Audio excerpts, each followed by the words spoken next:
Welcome to the Queensland Storyteller. My name's Kim Dodsworth. Today's story is written by William Saroyan, and it's called The Insurance Salesman, the Peasant, the Rug Merchant, and the Potted Plant.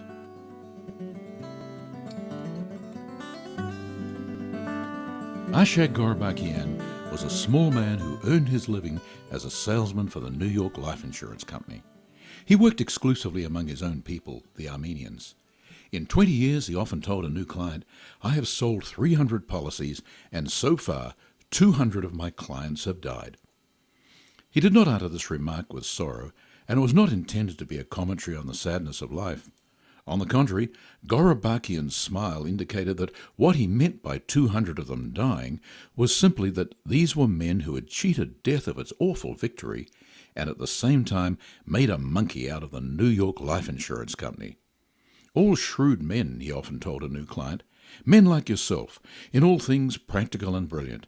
They said to themselves, "Yes, we shall die, and there is no way out of that. Let us face the facts." Here the insurance salesman would bring the printed charts and statistics out of his inside coat pocket and say, "Here are the facts. You are 47 years of age, and by the grace of God in good health. According to the facts, you will be dead in 5 years. He would smile gently, sharing with the new client the thrill of dying in 5 years and earning thereby an enormous sum of money. In 5 years, he would say, you will have paid my company $387, and on dying you will have earned $20,000, or a net profit of $19,613. That, he would say, is a fair profit on any investment. Once, however, he talked to a peasant in Kingsburg who didn't believe he would be dead in 5 years. "Come back in 17 or 18 years, the peasant said. "But you are 67 years old now," the insurance salesman said. "I know," the peasant said, "but I shall not be swindled in an affair like this. I shall be alive 20 years from now. I have planted 300 new olive trees, and I know I shall not be dead until they are full grown. Not to mention the mulberry trees and the pomegranate trees and the walnut and almond trees." "No," the peasant said, "the time is not ripe for a bargain of this sort. I know I shall be alive 20 years from now. I can feel it in my bones. Shall I say something?" "Yes," the insurance salesman said. "I shall live 30 years longer, not 20. You will admit I should be cheated in a deal of this sort." The insurance salesman was small, courteous, quiet-spoken, and never aggressive. "I can see," he said, "that you are a man of giant strength." "Giant strength?" the peasant roared. "Shall I say something?" The insurance salesman nodded. "What you say is the truth," he said. "I am a man of giant strength. What death? Why should I die? For what reason, countrymen? I am in no hurry. Money? Yes, it is good, but I am not going to die." The insurance salesman smoked his cigar calmly, although inwardly he was in a state of great agitation, like a routed cavalry officer trying desperately to round up his men and organize another offensive. "Death to you?" he said to the peasant. "God forbid! In all my life I have never wished another man's death. Life is what we enjoy.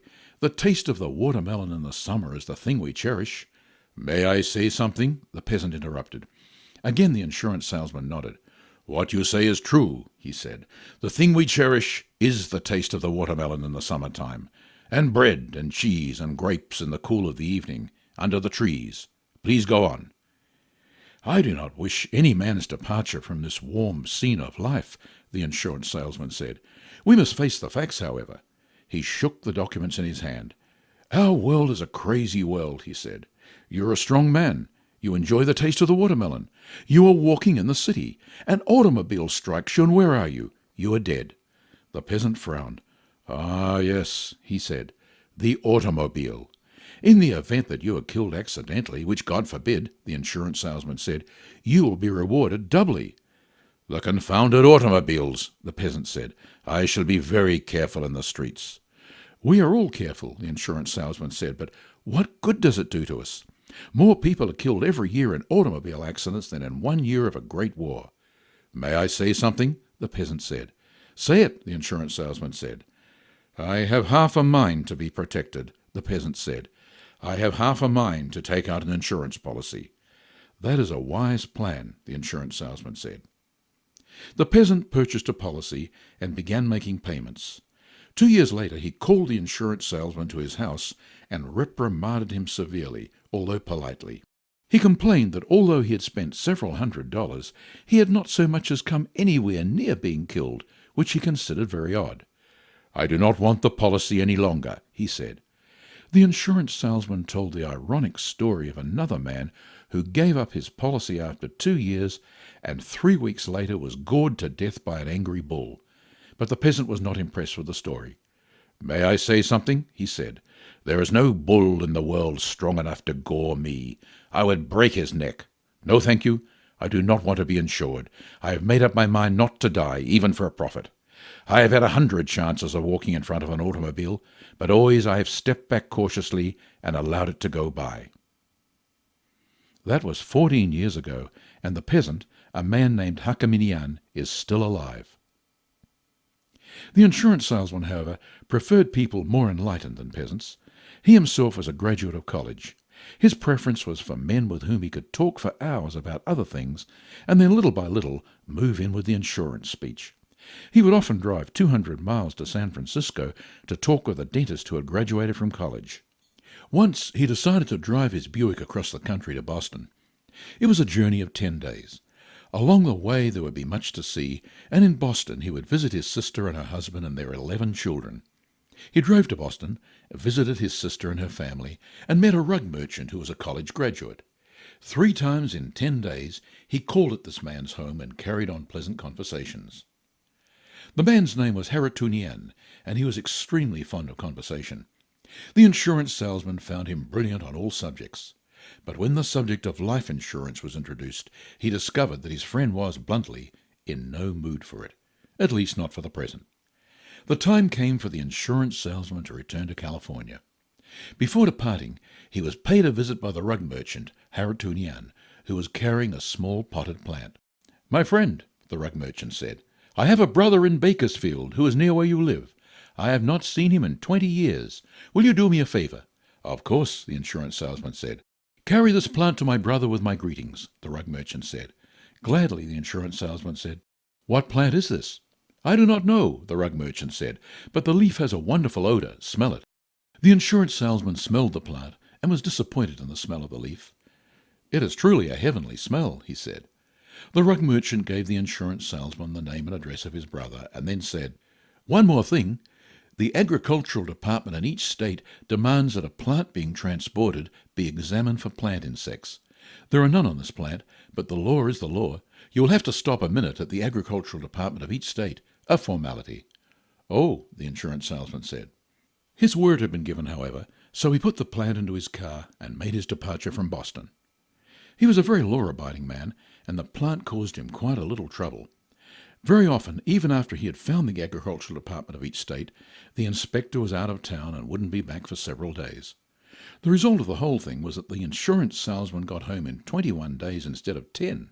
He drove 100 miles to Bakersfield and found the rug merchant's brother. The plant was safe and was now growing small red blossoms that gave off an odor which to the insurance salesman was extremely unpleasant. 3,678 miles I have carried this wonderful plant, the insurance salesman said, from the home of your brother in Boston to your home in Bakersfield. Your brother sends his greetings. The rug merchant's brother liked the plant even less than the insurance salesman did. "I don't want the plant," he said. The insurance salesman was a man who was hardly ever amazed by anything. He accepted the brother's indifference and took the plant home with him. He planted it in the finest soil in his backyard, bought fertilizer for it, watered it, and took very good care of it. "It's not the plant," he told a neighbour. "It nauseates me. But some day I shall perhaps be going back to Boston to visit my sister, and when I see the rug merchant again, I know he shall ask about the plant, and I shall be pleased to tell him that it is flourishing. I feel that I have as good a chance as any man to sell him an insurance policy someday." And that concludes our story for this week. The Insurance Salesman, The Peasant, The Rug Merchant, and The Potted Plant by William Saroyan. I'm Kim Dodsworth. Thanks for joining us. I'm looking forward to bringing you another story from the Queensland Storyteller this time next week.